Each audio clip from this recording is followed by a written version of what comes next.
Call to order the Grant County Board of Commissioners special meeting for January 30th, 2017. Welcome everybody, and please join us for the Pledge of Allegiance and the salute to the flag. Pledge allegiance to the flag of the United States of America and to the republic for which it stands, one nation, under God, indivisible, with liberty and justice for all. I salute the flag of the state of New Mexico as the symbol of perfect friendship among united cultures.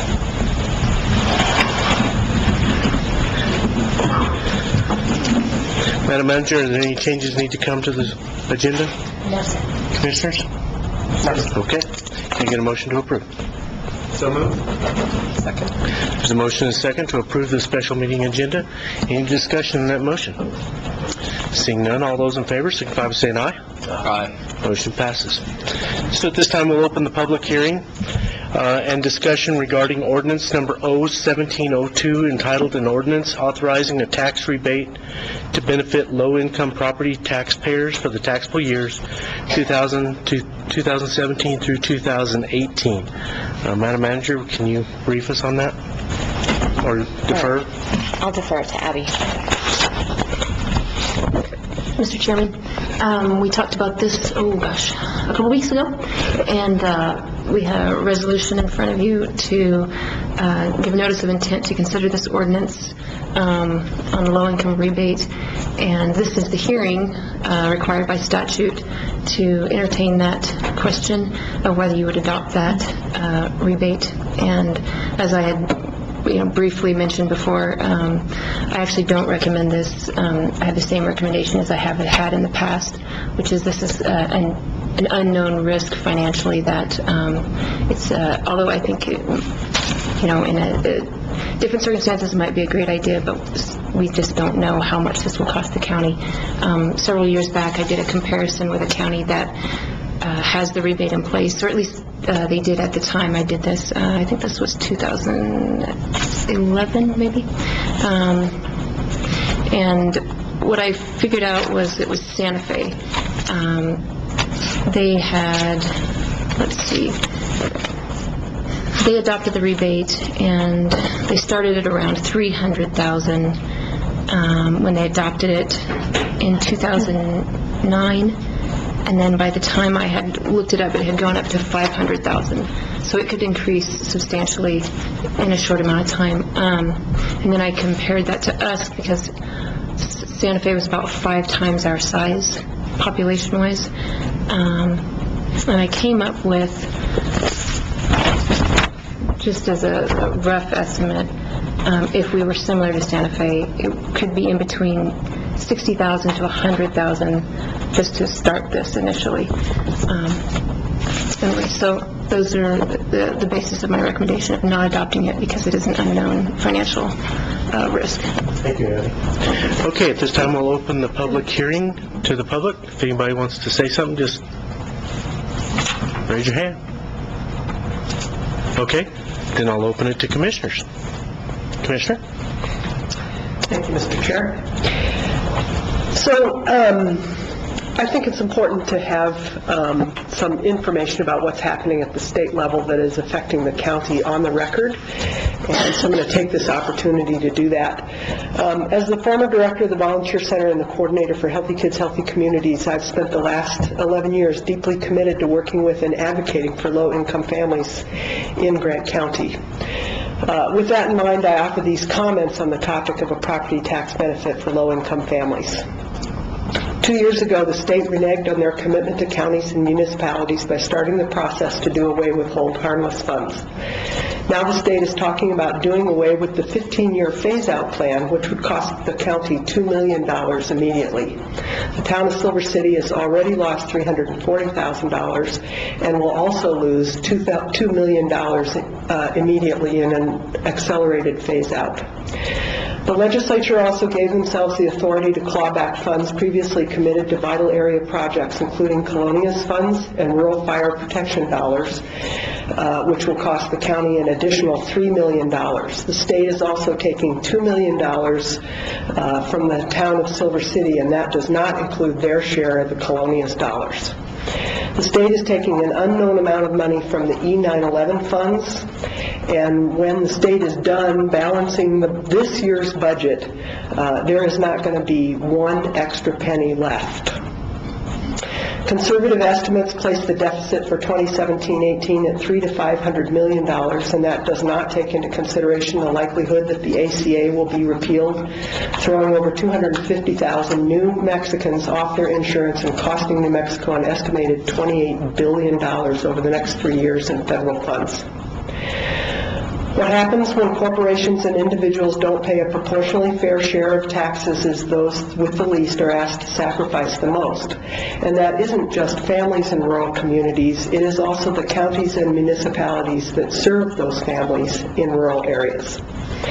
As a commissioner, I am totally committed to ensuring the county has the capacity to provide for the health, safety, and well-being of every single resident. To that end, I cannot in good conscience vote to reduce revenue without knowing how severe the damage will be when the state gets done balancing the budget on the backs of those who can least afford it, while risking the health, safety, and welfare of all the state's residents. Thank you. Thank you. Anybody else? No, very well put. Absolutely. I see our assessor here in the room. I feel it would be irresponsible at this point, for the reasons Alicia said, and even before she came up with the eloquent statement, to approve something that we don't know the cost of. It's just not good government. I think many of us feel that the intention of this law is excellent, and I wonder if it's possible to, in the next 2 years, generate the information we need to have a sense of what this would cost. We vote on this every 2 years by statute, and it seems to me what we need is a good estimate of the value of property correlated with the income of the households. And so my question is that something we can get? Mr. Assessor, do you have an opinion on that? And you don't have to come up with it today, but... Mr. Chairman, Commissioner Brown, I agree with our attorney.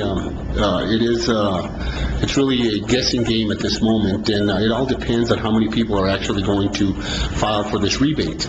It would.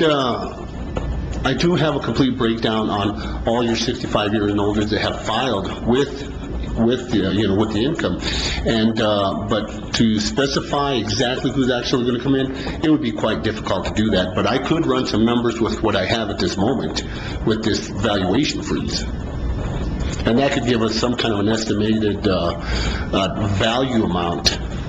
Mr. Chairman, may I follow up? Do you have a database that correlates the annual income of households with the property values of their households?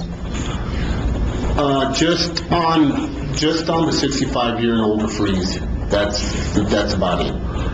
And the fiscal impact presumably will come from folks who are not 65, because the folks who are 65 and over already take advantage of that program presumably. So would it be possible over the next 2 years to have such an estimate that says, so the people who qualify are folks who have incomes of $24,000 or less, yes, and they qualify for different percentage tax breaks.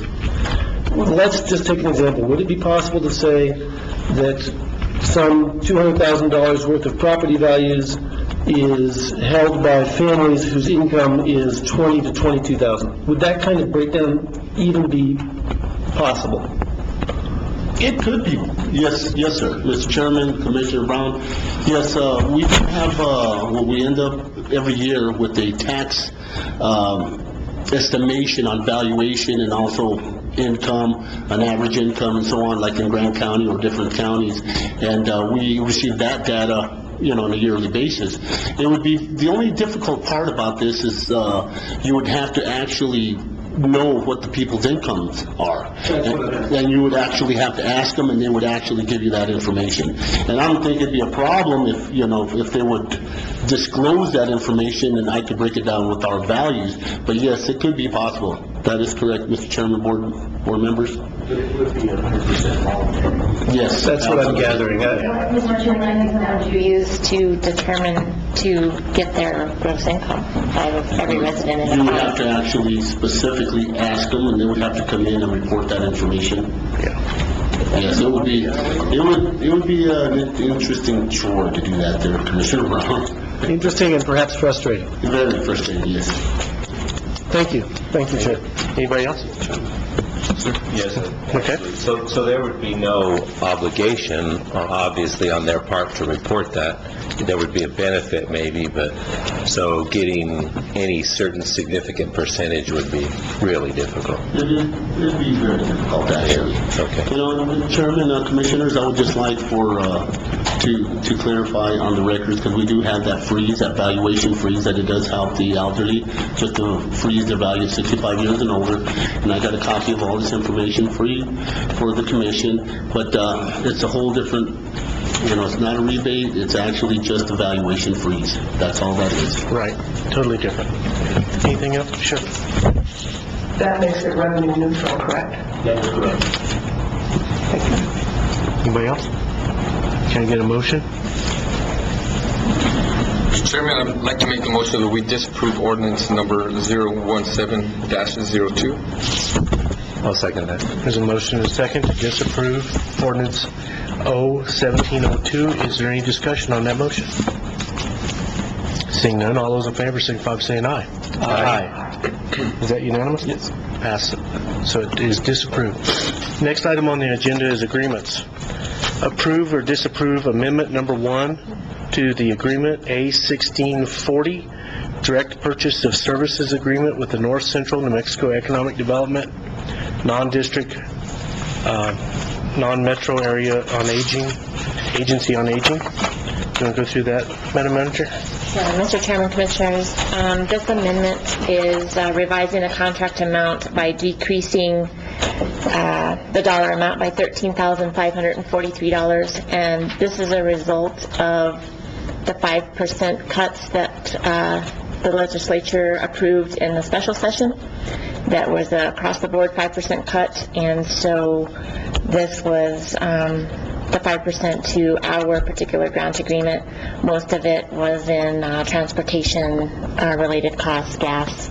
So that is what this amendment is for, is decreasing the amount from $386,000 to $372,457. Any questions? Any questions, anyone?